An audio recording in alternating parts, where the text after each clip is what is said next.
સુખના સહુ સાથી, દુઃખમાં ન સાથે કોઈ. મિત્રો, એ વાત ખોટી નથી. જો આપણે સુખી હોઈએ, આપણી પાસે સંપત્તિ હોય, સારી સવલતો હોય, તો આપણી સાથે આપણા સગા પણ રહેવાના, આપણા સાથીદારો પણ ઘણા હોવાના, આપણી સાથે આવનારા મહેમાનો પણ હોવાના. પરંતુ આપણે જો દુઃખી હાલતમાં હોઈએ, આપણે જો ગરીબીમાં હોઈએ, તો આપણા સગા પણ આપણને ઓળખવાનો ઇનકાર કરી દેતા હોય છે. માટે જ આ કહેવામાં આવે છે કે સુખના સૌ સાથી, દુઃખમાં ન સાથે કોઈ. મિત્રો, બને ત્યાં સુધી પોતાની જાતને સુખી બનાવવાનો પ્રયત્ન દરેક માણસ કરતો જ હોય છે. દરેક માણસ પોતપોતાની રીતે જે પોતાના સ્તરે છે ત્યાંથી ઉચ્ચ સ્તરે જવા માટે દરેક માણસ સુખી થવાનો પ્રયત્ન કરતો જ હોય છે. એને જે લાભ મળતા હોય, એનાથી જે થઈ શકે પોતાની ક્ષમતા પ્રમાણે, પોતાની શક્તિથી એ કાર્ય કરતો જ હોય છે, અને કરવું જ જોઈએ.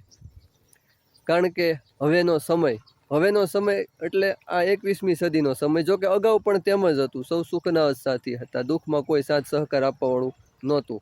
અમુક સગાવાલા આપણને અમુક હદ સુધી સહકાર આપતા હોય છે, પણ એની અમુક માત્રા હોય છે, પછી એની અમુક મર્યાદા હોય છે.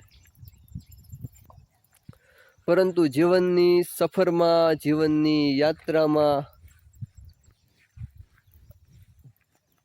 મુખ્ય રોલ તો આપણે જ ભજવવાનો થશે. કારણ કે જીવન આપણે સુખી બનાવવાનું છે ને. આપણું જીવન એને તો અન્યને તો કોઈને બનાવવાનું છે નહીં. એટલે મહેનત તો આપણે કરવી પડશે આપણી જાતને સુખી બનાવવા માટે. તો જ આપણી સાથે આપણા સગા સંબંધીઓ કે મિત્રો જોડાયેલા રહેશે. અન્યથા આપણે જો દુઃખી હોઈશું કે ગરીબ હોઈશું કે એવી કોઈ સમસ્યાઓથી ઘેરાયેલી પરિસ્થિતિમાં હોઈશું, તો આપણને સહકાર આપવાવાળા અમુક સંજોગો અને અમુક સમય પ્રમાણે, અમુક મર્યાદા પછી તેઓ પણ આપણાથી દૂર થઈ જશે. મિત્રો, એટલે જેમ બને તેમ પોતાની જાતને સમાજ ઉપયોગી અથવા સુખી બનાવવાની કોશિશ કરીએ. જય હિન્દ.